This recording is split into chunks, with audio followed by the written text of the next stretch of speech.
Good morning student. तो आज हम लोग कक्षा 10 के भौतिक विज्ञान से संबंधित अध्याय नंबर 13 जिसका नाम है विद्युत धारा के चुंबकीय प्रभाव, इसके बारे में अध्ययन शॉर्ट डिस्क्रिप्शन देखेंगे। क्विक रिवीजन, तेजी से रिवीजन देख लेंगे। ठीक है, तो विद्युत धारा के चुंबकीय प्रभाव में पीछे अभी तक हम लोगों ने विद्युत धारा संबंधित कुछ महत्वपूर्ण टॉपिकों को पढ़ लिया है। आज विद्युत धारा के चुंबकीय प्रभाव के बारे में हम देखेंगे। तो देखिए, विद्युत धारा के चुंबकीय प्रभाव का जो पहला हेडिंग है वो क्या है। तो देखिए, सबसे पहले ये विद्युत धारा का चुंबकीय प्रभाव होता क्या है ये समझते हैं। तो देखिए, अगर हम किसी भी चालक तार में विद्युत धारा प्रवाहित करते हैं, करंट पास करते हैं, तो उस तार के चारों तरफ एक चुंबकीय क्षेत्र उत्पन्न हो जाता है। इसी चुंबकीय क्षेत्र को उत्पन्न होने के प्रभाव को ही बनने की जो प्रक्रिया है, इसी प्रभाव को विद्युत धारा का चुंबकीय प्रभाव कहते हैं। तो यहाँ पे देखिए, इस प्रभाव को सबसे पहले ऑर्स्टेड नामक वैज्ञानिक ने, जिनका डेट ऑफ बर्थ 1777 से 1851 है, लगभग 1820 में सडनली इस प्रभाव को उन्होंने देखा था। तो ये उसके पितामह के रूप में जाने जाते हैं। आगे देखिए, तो ये पहला हेडिंग रहा कि चुंबकीय क्षेत्र क्या होता है। तो स्टूडेंट, चुंबकीय क्षेत्र जो होता है ये इस तरह से यहाँ पे देख सकते हैं। किसी चुंबक के चारों तरफ स्थित वो क्षेत्र जिसके भीतर उस चुंबक के प्रभाव का अनुभव किया जाए या आकर्षण अथवा प्रतिकर्षण बल का अनुभव किया जाए, चुंबकीय क्षेत्र कहलाता है। ठीक है स्टूडेंट, आगे हेडिंग देखें। तो चुंबकीय क्षेत्र रेखाएं क्या होते हैं इसके बारे में हम देखेंगे। तो चुंबकीय क्षेत्र रेखाएं या बल रेखाएं कहते हैं इसे। तो चुंबकीय क्षेत्र रेखाएं या चुंबकीय बल रेखाएं किसी चुंबक के चारों ओर स्थित वो काल्पनिक रेखाएं होती हैं जिसके जो उस क्षेत्र में या उस बिंदु पर चुंबकीय क्षेत्र की दिशा का अविरत प्रदर्शन करती रहती हैं। तो ये चुंबकीय क्षेत्र रेखाओं का डेफिनेशन रहा। चुंबकीय क्षेत्र रेखाओं के अगर गुण के बारे में पढ़ाई करेंगे स्टूडेंट, तो याद रखेंगे हम, चुंबकीय क्षेत्र रेखाओं के 3 गुण होते हैं। पहला जो है, ये सदैव, देखिए चुंबक के 2 ध्रुव होते हैं, एक उत्तर नॉर्थ पोल उत्तरी ध्रुव और एक दक्षिणी ध्रुव। तो चुंबकीय क्षेत्र रेखाओं का जो पहला गुण है वह है कि चुंबकीय बल रेखाएं सदैव चुंबक के उत्तरी ध्रुव से निकलकर निष्कोण वक्र बनाते हुए दक्षिणी ध्रुव में प्रवेश कर जाती है। इस तरह से पहला पॉइंट में चुंबकीय क्षेत्र रेखाओं की जो दिशा होती है वो सदैव इधर से यन से यश की तरफ होती है। यन से यश की तरफ चुंबकीय क्षेत्र रेखाओं की दिशा, इधर नीचे भी देखेंगे तो यन से यश की तरफ, यन से निकलेगी और यश में प्रवेश कर जाएंगी। ठीक है, तो ये पहला गुण था। दूसरा गुण है, चुंबकीय बल रेखाएं जिस जगह पर उनकी संख्या अधिक होगी, सर्वाधिक हो वहाँ होगा, वहाँ पर चुंबकीय बल की तीव्रता अधिक होगी या चुंबकीय क्षेत्र का मान अधिक होगा। तो देखिए, इस तरह से यहाँ पे ध्रुवों पे देखेंगे तो बहुत छोटे से एरिया में, यन और यस में, बहुत छोटे से एरिया में जो है बल रेखाओं की संख्या ज़्यादा है, इसलिए यहाँ पर चुंबकीय क्षेत्र का मान अधिक होगा। और यहाँ पे देखिए, इस तरह से बीच में यहाँ पे बल रेखाओं की संख्या क्या है, काफ़ी कम है। यहाँ पे दूर दूर हैं, तो जहाँ पे बल रेखाएं दूर दूर होंगी वहाँ पे चुंबकीय क्षेत्र दुर्बल होगा, और जहाँ पे नज़दीक नज़दीक पास पास अत्यधिक मात्रा में होंगी वहाँ पे चुंबकीय बल रेखाओं की संख्या अधिक होगी। तीसरा चुंबकीय बल रेखाओं का जो गुण है स्टूडेंट, वो है कि ये रेखाएं कभी भी एक दूसरे को काटती नहीं है। ये निष्कोण वक्र में चलती हैं और कभी भी एक दूसरे को काटती नहीं है, क्योंकि अगर काटेंगी, एक दूसरे को प्रतिच्छेद करेंगी, तो कटान बिंदु पर दो क्षेत्र रेखाओं की 2 दिशा बनेंगी, जो कि संभव नहीं है। एक ही बिंदु पर 2 रेखाएं की 2 दिशा देख पाना मुश्किल होता है, इसलिए किसी भी चुंबकीय क्षेत्र की बल रेखाएं एक दूसरे को प्रतिच्छेद नहीं करती हैं। आगे देखें, तो आगे का जो टॉपिक रहा वो ये है, देखेंगे किसी विद्युत धारावाही चालक के कारण चुंबकीय क्षेत्र। तो देखिए, अगर हम किसी भी तार में, धारावाही चालक तार में धारा प्रवाहित करते हैं तो उसके चारों तरफ चुंबकीय क्षेत्र उत्पन्न होता है। तो चुंबकीय क्षेत्र का एक महत्वपूर्ण बिंदु रहा कि वो एक दिशा में फ्लो करती हैं। तो वो किस दिशा में फ्लो करेंगी, आइए उसके बारे में बात करेंगे कि जो धारा के कारण चुंबकीय क्षेत्र उत्पन्न होगा उसकी दिशा क्या होंगी। आगे देखिए, ये इस तरह से बताया गया है। ये है दक्षिण हाथ के अंगूठे का नियम है। इसमें बताया गया है कि यदि हम किसी भी धारावाही चालक तार में जिसमें धारा बह रही है उसको हम इस तरह से पकड़ लें, दाहिने हाथ में इस तरह से पकड़ लें कि हमारा जो अंगूठा है मुट्ठी बांध करके पकड़ लें कि हमारा अंगूठा है वो धारा की दिशा को बताए, तो जो उंगलियां हैं, मुड़ी हुई उंगलियां हैं, वो चुंबकीय क्षेत्र की दिशा को बताएंगी। याद रखेंगे, चुंबकीय क्षेत्र जो है वो एक क्लोज कर्व के रूप में, बंद वक्र के रूप में, यानी एक घुमाव के रूप में, एक शुरू एंड पॉइंट अगर स्टार्ट पॉइंट के रूप में फ्लो होती है। तो मुड़ी हुई उंगलियां जो है चुंबकीय क्षेत्र की दिशा को बताएंगी। यदि हम अंगूठा को दाहिने हाथ के अंगूठे से, दाहिने हाथ से तार पकड़े और अंगूठा जो है धारा की दिशा को बताए, तो मुड़ी हुई उंगलियां उसके चुंबकीय क्षेत्र की दिशा को बताएंगी। ठीक, जो एरो पॉइंट है स्टूडेंट, यहाँ पे देखिए जो तीर वाला बिंदु है वो यन से यश की तरफ गमन की दिशा को बताता है। यहाँ पे दक्षिण हस्त अंगूठे का नियम लिखा है, ये जो दाहिने हाथ से संबंधित है, इसे आप पढ़ेंगे। आगे लिखा है, देखिए ये मैक्सवेल के नाम से भी जाना जाता है, Maxwell right hand thumb rule, Maxwell के अंगूठे का, दाहिने हाथ के अंगूठे का नियम। तो देखिए यहाँ पे अगर चुंबकीय क्षेत्र चुंबकीय क्षेत्र एंटी क्लॉकवाइज होगा कब, जब विद्युत धारा की दिशा ऊपर की दिशा में होंगी यहाँ पे, तो चुंबकीय क्षेत्र जो होगा इस तरह से एंटी क्लॉकवाइज होगा। और यदि चुंबकीय वैद्युत धारा की दिशा नीचे की दिशा में होंगी तो क्लॉकवाइज होगा, चुंबकीय क्षेत्र का मान उत्पन्न जो होगा वो क्लॉकवाइज होगा। तो आप इसे याद रखेंगे कि हम वही अपना हाथ, दाहिने हाथ के अंगूठे के नियम से हम आप इसे प्राप्त कर सकते हैं।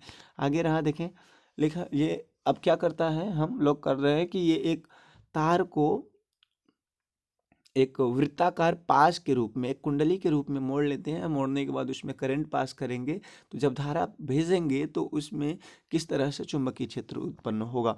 तो यहाँ पर देखिए स्टूडेंट, इस तरह से हमने क्या किया है, एक तार को वृत्ताकार रूप में मोड़ लिया है, और मोड़ने के बाद इसमें यहाँ पर इस वाले बिंदु से, जिसे यक्ष मान रखा है, यहाँ से हम करंट पास करते हैं, तो करंट इस तरह से घूमते हुए, ऐसे घूमते हुए यहाँ पर से निकल जा रही। तो देखिए करंट की दिशा जो है इस तरह से है, तो यहाँ पर अंदर से बाहर की तरफ, अंदर से बाहर की तरफ, अंदर से बाहर की तरफ, अंदर से बाहर की तरफ जो है चुंबकीय क्षेत्र उत्पन्न हो रहा है। यानी यहाँ पे अगर हम नियम लगाएंगे तो दाहिने हाथ के अंगूठे के नियम के अनुसार चुंबकीय क्षेत्र की दिशा यस से एन की तरफ होगी। आइए इसे विस्तार से आगे देखें, तो ये रहा परिनलिका में हम इसे समझ पाएंगे। तो वहाँ पे एक तार था जिसे हम वृत्ताकार पाश के रूप में लपेटे थे, यहाँ पे तारों का समूह है जिसे वृत्ताकार पाश के रूप में हम लपेट दिए हैं। तो यदि हम परिनलिका क्या है इसके बारे में डेफिनेशन देखें, हालांकि पीछे की वीडियो में अब देखेंगे तो पीछे परिनलिका संबंधित हमने एक जगह पर बता रखा है, वहाँ पे आप वीडियो में देख सकते हैं। फिर भी परिनलिका क्या होता है, जब हम किसी भी तार को, किसी तार के कई फेरे को किसी अचालक पदार्थ, बेलनाकार पदार्थ के ऊपर तार के कई फेरे लपेट देते हैं, तो यह जो उपकरण प्राप्त होगा यही आपका परिनलिका कहलाता है। और परिनलिका में अगर हम विद्युत धारा प्रवाहित करते हैं, करंट पास करें परिनलिका में, तो वो एक छड़ चुंबक की तरह व्यवहार करेगा। देखिए इस तरह से यही परिनलिका का फिगर रहा, और परिनलिका को हम क्या करते हैं, ये किसी बेलन के ऊपर लपेट करके बेलन को हटा दिए हैं, तो परिनलिका का रूप लिया। अब इसके इन तरह के, इन दोनों क्षेत्रों को यहाँ पर, इसको हम क्या करते हैं, इस तरह से अगर हम बैटरी से संयोजित कर दें, तो संयोजित करने के बाद इसमें करंट पास करें, तो इसमें यह जो है छड़ चुंबक की तरह व्यवहार करने लगेगा। एक सिरा यन हो जाएगा, यस एक यस हो जाएगा, यन से बल रेखाएं ऐसे निकलेंगी, यश की तरफ प्रवेश करेंगी, यन से बल रेखाएं ऐसे निकलेंगी, यश की तरफ प्रवेश करेंगी, इस तरह से। तो ये एक छड़ चुंबक की तरह व्यवहार करेगा। यहाँ पे देखेंगे अब ये छड़ चुंबक और इसमें क्या अंतर है, आप पीछे के वीडियो में जाकर के देख लीजिएगा। ठीक, तो आगे देखिए क्या है ये। हाँ, अब ये छड़ चुंबक की तरह जब व्यवहार करेंगे तो करंट के कारण ये चुंबक बन रहा है, तो इसका कौन सा वाला सिरा उत्तरी होगा, कौन सा दक्षिणी होगा। तो याद रखेंगे हम, जिस सिरा में देखने पर अगर हम उस सिरे को देख रहे हैं और उसमें धारा की दिशा इस तरह से काउंटर क्लॉकवाइज है, धारा की दिशा है, तो वो उत्तरी, सॉरी ये घड़ी की सुई की दिशा है, तो वह आपका उत्तरी ध्रुव की तरह या नॉर्थ पोल की तरह व्यवहार करेगा। और यदि सॉरी एंटी क्लॉकवाइज है तो वो नॉर्थ की तरह, और ये क्लॉकवाइज है, घड़ी के सुई की दिशा की तरह अगर वो व्यवहार कर रहा है तो साउथ पोल होगा या दक्षिणी ध्रुव की तरह वह व्यवहार करेगा। आगे देखिए यहाँ पर आगे का तो जो टॉपिक रहा वो है चुंबकीय क्षेत्र में किसी विद्युत धारावाही चालक पर बल। तो ये महत्वपूर्ण टॉपिक है, आप इसे याद रखेंगे। यदि हम कोई चालक तार को किसी एक समान चुंबकीय क्षेत्र में, किसी चालक तार को एक समान चुंबकीय क्षेत्र में रखकर उसमें धारा प्रवाहित करते हैं, तो उस चालक तार पर एक बल लगता है। तो इसे सर्वप्रथम मैरी एम्पियर ने बताया था। आगे देखें ये किस तरह से, देखिए यहाँ पर बना है। ये एक चुंबक है जिसे हम नाल चुंबक कहते हैं। नाल चुंबक में एक धारा को इस तरह से बांध करके, एक धारावाही चालक तार है, बांध कर उस तार को बांध करके उसमें हम क्या किए हैं, इस तरह से करंट पास किए हैं, करंट विद्युत धारा भेजे हैं। तो धारा भेजने पर होगा क्या स्टूडेंट, इस तार पर जिसमें हमने करंट भेजा है उस पर एक बल का अनुभव होता है। तो उस बल का नाम होता है लॉरेंज बल। उसका परिभाषा है, यदि हम किसी लॉरेंज बल, और उस बल की जो फॉर्मूला होती है उसे हम F बराबर आई कैपिटल बी और स्मॉल एल और साइन थीटा के नाम से जानते हैं। यदि हम किसी तार को चुंबकीय क्षेत्र में रखकर उसमें धारा प्रवाहित करें तो उस पर जो बल लगेगा उस फॉर्मूला होता है आई बी एल साइन थीटा। आई जो है करंट का मान है, बी चुंबकीय क्षेत्र है, एल जो है उस तार की लंबाई है, साइन थीटा जो है चुंबकीय क्षेत्र और उस चालक तार के बीच बनने वाला कोण है। तो आप इस फॉर्मूले को याद रखेंगे। हालांकि ये फॉर्मूला आपको 10th में नहीं पढ़ना है, फिर भी पिछले सत्र में, बहुत पीछे पर सत्र में इस पे बना क्वेश्चन बन चुका है। तो आगे देखें, अब ये है कि अगर कोई इलेक्ट्रॉन या आवेश वाहक जो है एक समान चुंबकीय क्षेत्र में गति करता है तो उस पर भी एक बल लगता है, और इस बल को लॉरेंज बल के नाम से जानते हैं। और इसका जो फॉर्मूला होता है स्टूडेंट यहाँ पर, वो होता है F बराबर लगने वाला बल यदि कोई चालक तार चुंबकीय क्षेत्र में गति करे तो फॉर्मूला होगा F बराबर QVB साइन थीटा। ठीक है, जहाँ पे क्यू क्या है, वो आवेश है, जो चालक तार दौड़ रहा है उस पर कितना आवेश है, भी क्या है, किस वेग से वो जा रहा है, बी चुंबकीय क्षेत्र है, साइन थीटा उस आवेशवाहक के गति और चुंबकीय क्षेत्र के दिशा के बीच बनने वाला कोण है। ठीक, तो ये वाले फॉर्मूले को भी याद रखेंगे, इससे भी सवाल बन चुके हैं 2015-16 से पहले अनसॉल्व पेपर में। तो नेक्स्ट टॉपिक रहा, आगे देखें, ये है आपका फ्लेमिंग के वाम हस्त नियम। यहाँ पर इस नियम का उपयोग हम तब करते हैं जबकि पीछे हमने देखा है कि अगर हम किसी चालक तार को किसी एक समान चुंबकीय क्षेत्र में रखकर उसमें धारा भेजते हैं तो उस पर एक बल लगता है।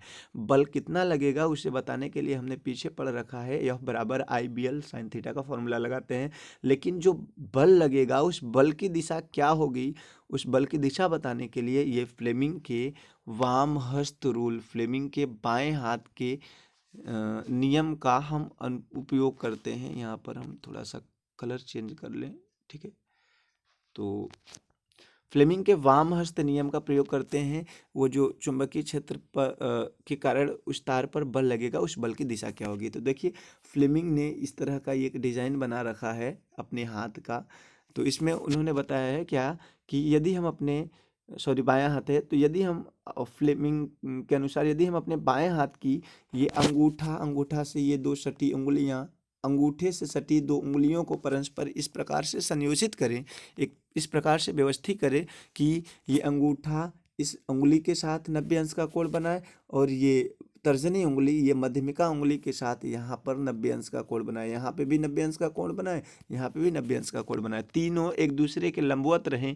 तो अंगूठा, तो यदि ये जो तर्जनी उंगली से बड़ी वाली उंगली मध्यमिका उंगली है, यह विद्युत धारा की दिशा को बताए और तर्जनी जो है चुंबकीय क्षेत्र की दिशा को बताए, तो अंगूठा जो है स्टूडेंट वो चालक पर लगने वाले बल को बताएगा। अगर इस तरह से याद करते हैं लोग ए बी सी के रूप में भी, ए बी सी, ए अंगूठा जो है ए को बताता है, ये जो चुंबकीय क्षेत्र की दिशा तर्जनी जो है बी को बताता है, और विद्युत धारा मध्यमिका जो है करंट को बताता है। तो ए बी सी से भी लोग याद रखते हैं, आप भी चाहे जिस तरह से याद रखें, याद रखिएगा हमेशा जो तर्जनी उंगली है चुंबकीय क्षेत्र को बताएगा और ये जो मध्यमिका बड़ी वाली उंगली है वो धारा की दिशा को बताएगा, और जो परिवर्तित होगा फ्लेमिंग में वो अंगूठा चेंज होता रहता है। तो यहाँ पर बाएं में वाया है, तो वाया में जो है बल की दिशा को बताएगा। और आगे देखेंगे आगे क्या है दिया।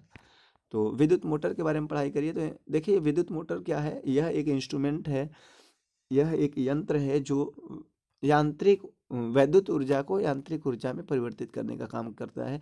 जो कि पीछे अभी जो अगर किसी चालक तार में हम धारा प्रवाहित करें तो उस पर बल लगेगा, इसी पर फ्लेमिंग के बाएं हाथ के नियम पर आधारित एक यंत्र है जो विद्युत धारा को यांत्रिक ऊर्जा में विद्युत धारा को यांत्रिक ऊर्जा में परिवर्तित करता है, विद्युत ऊर्जा को यांत्रिक ऊर्जा में। इसमें देखिए ये आपका डेफिनेशन रहा विद्युत मोटर का। इसके बाद सिद्धांत में अगर हम लिखें तो सिद्धांत में लिखेंगे कि विद्युत मोटर यह एक फ्लेमिंग के बाएं हाथ के नियम पर आधारित एक यंत्र है। यदि हम किसी कुंडली में विद्युत धारा प्रवाहित करते हैं तो उस पर एक बल युग्म लगता है, और ये बल युग्म किसी चुंबकीय क्षेत्र में रखकर अगर हम प्रवाहित करेंगे तो इस पर एक बल युग्म लगेगा, जो इस कुंडली को क्या करता है, उस चुंबकीय क्षेत्र में घुमाने का प्रयत्न करता है, प्रयास करता है, और वो बल युग्म क्या है, काफ़ी हद तक सफल भी हो जाता है, जिससे विद्युत मोटर चुंबकीय क्षेत्र में घूमने लगता है।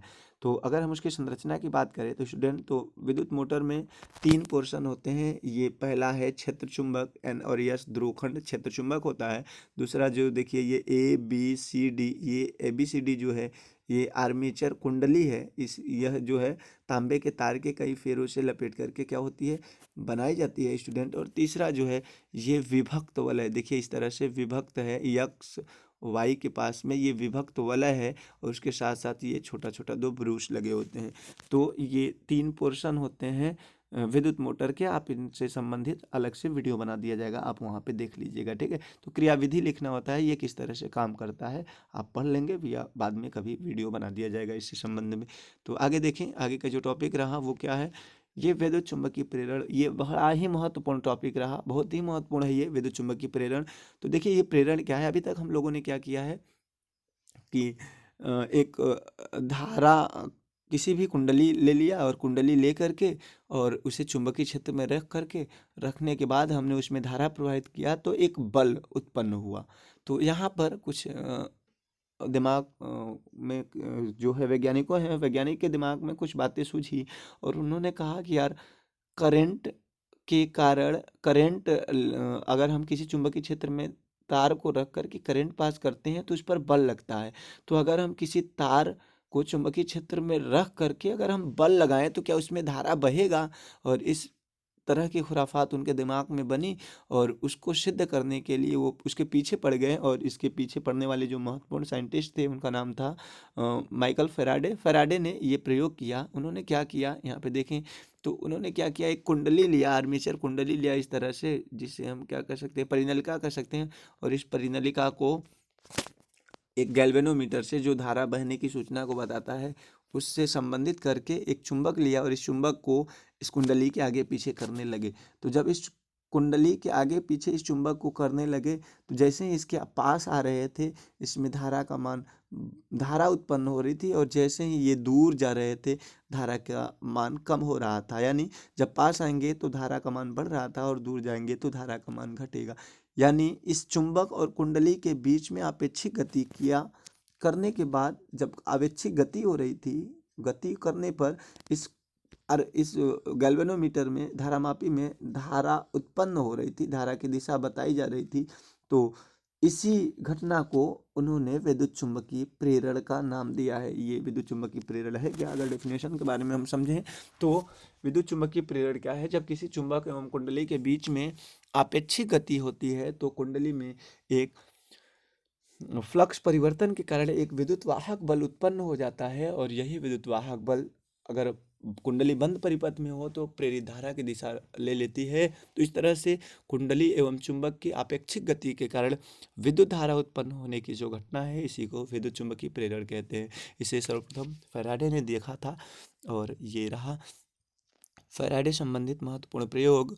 संबंधित उपकरण जो भी उसमें उन्होंने धारामापी कुंडली लिया था, आर्मेचर कुंडली, जिसे हम क्या कहते हैं, परिनलिका कहते हैं। एक गैल्वेनोमीटर धारामापी लेते हैं, एक क्षेत्र चुंबक को लिया, वो क्षेत्र चुंबक खंड ध्रुवखंड लिया, जिसे एनएस है, जिसे दंड चुंबक के नाम से भी जानते हैं हम। तो उन्होंने प्रयोग किया। आगे देखें, टॉपिक है इस तरह से विद्युत चुम्बकीय प्रेरण की घटना संबंधित में जो धारा उत्पन्न होगी, तो धारा उत्पन्न होने की जो दिशा है वो कौन सी दिशा में धारा उत्पन्न होगी, उसके संबंध में ये फ्लेमिंग के दक्षिण हस्त नियम यानी फ्लेमिंग के दाएं हाथ का नियम आधारित है। तो इस पर बताया गया है कि यदि हम अपने दाएं हाथ की अंगूठे से सटी 2 उंगलियों को परस्पर इस प्रकार से संयोजित करें कि तीनों क्या हो, एक दूसरे के लंबवत हो। देखिए ये अंगूठा और इसके तर्जनी उंगली के बीच में 90 अंश का कोण बन रहा है, और यहाँ पे ये तर्जनी उंगली और मध्यमिका के बीच में 90 अंश का, तो तीनों एक दूसरे के लंबवत हो। तो यदि यहाँ पे बताया गया है कि यदि ये बीच वाली मध्यमिका उंगली, फिर यहाँ पे देखिए धारा की दिशा को बता रही है, और ये चुंबकीय क्षेत्र को बता रहा है, तो ये चालक में उत्पन्न धारा की दिशा या चालक के चलने की दिशा को बताएगा। ठीक है, तो इसको भी आप याद रख सकते हैं। सी जो है करंट को, बी जो है मैग्नेटिक फील्ड को, और ए जो है चालक के गति को बताएगा। आगे देखें टॉपिक क्या है, विद्युत जनित्र। विद्युत जनित्र स्टूडेंट ये भी एक महत्वपूर्ण टॉपिक रहा। देखेंगे तो महत्वपूर्ण टॉपिक क्या है ये, इसमें भी विद्युत जनित्र के बारे में सबसे पहले पढ़ें। तो ये एक ऐसा उपकरण है, एक ऐसी युक्ति है जिसे हम डायनेमो के नाम से भी जानते हैं। यह एक ऐसी युक्ति है जो यांत्रिक ऊर्जा को वैद्युत ऊर्जा में परिवर्तित करने का काम करती है। तो इसके बाद इसके सिद्धांत के बारे में पढ़ेंगे। तो सिद्धांत जो है, विद्युत जनित्र जो है फैराडे के विद्युत चुम्बकीय प्रेरण के सिद्धांत पर आधारित है, जिसमें क्या होता है कि यदि हम किसी एक समान चुंबकीय क्षेत्र में कुंडली को तेजी से घुमाएं तो घुमाने पर क्या होता है, उसमें एक विद्युत वाहक बल उत्पन्न होगा। फ्लक्स परिवर्तन के द्वारा विद्युत वाहक बल उत्पन्न होता है और विद्युत वाहक बल के कारण उसमें एक प्रेरित धारा उत्पन्न होती है। तो आगे हम अगर बात करें डायनेमो के संरचना के बारे में, तो स्टूडेंट यहाँ पर भी डायनेमो में भी दो ध्रुव खंड यन और यस, चुंबक के ध्रुव खंड अस्थायी चुंबक प्रबल अस्थायी क्षेत्र होता है यन और यस, जो चुंबकीय क्षेत्र उत्पन्न करने का काम करता है। दूसरा जो बात है वो इस तरह से A B C D armature कुंडली है। A B C D armature कुंडली है जिसमें तांबे के तार के कई फेरे लपटे होते हैं। और तीसरा इस तरह से देखेंगे स्टूडेंट, ये एक है और ये दूसरा है जिसे हम सर्पी वलय के नाम से जानते हैं, सर्पी वलय। और इसमें इस तरह से B1 और B2 करके, यहाँ पर आप देखेंगे कॉर्नर में B1 और B2 करके दो ब्रूश लगे होते हैं। तो ये संरचना रहा विद्युत जनित्र का, प्रत्यावर्ती धारा जनित्र का, जो भी कह लें। तो इसकी क्रियाविधि से संबंध में नेक्स्ट में कभी अलग करके वीडियो बना दिया जाएगा कि वो किस तरह से काम करते हैं। तो आगे का हेडिंग देखें। तो आगे हेडिंग में देखिए यह है क्या, घरेलू विद्युत परिपथ। हमारे घर में जो विद्युत परिपथ है, करंट जो खंभे से आता है, वो किस तरह के तार वहाँ पे आते हैं। तो यहाँ पे देखिए, तो तार तीन तरह के होते हैं। एक विद्युतमय तार जिसे लाल रंग के तार से दिखाया गया है। दूसरा है उदासीन तार जिसे हम ब्लैक कलर के तार से दिखाया गया है। तीसरा भू संपर्क जिसे अर्थिन कहते हैं, ये हरे रंग के तार से दिखाया गया है। तो इस तरह से सबसे पहले खंभे से जो तार आता है वो हमारे मेन बोर्ड स्विच में आता है। फिर उसके बाद एक विद्युत मापी में आता है जहाँ पे हम देख पाते हैं कि करंट का मान क्या है। फिर उसकी तरह बाद एक वितरण बॉक्स में होता है जहाँ से हम अलग अलग रूम में अलग अलग धारा की दिशा को भेजते हैं, कौन से रूम में कहाँ पे है। फिर उसके बाद हर रूम में किस तरह से कितनी धारा की आपूर्ति है, वहाँ पे हम अलग अलग बोर्ड को क्या करते हैं, यूज करते लगाए रखते हैं। ठीक, तो इस तरह से आपका ये चैप्टर जो है फिनिश रहा। आप संबंधित चीज़ों को जो भी आपको परेशान करे, न्यूमेरिकल वगैरह जो भी टॉपिक परेशान करे, आप कमेंट में करिएगा, कोशिश किया जाएगा उससे संबंध में आपको क्लियर किया जाए। ठीक, तो आज के लिए इतना ही। आपका दिन शुभ हो।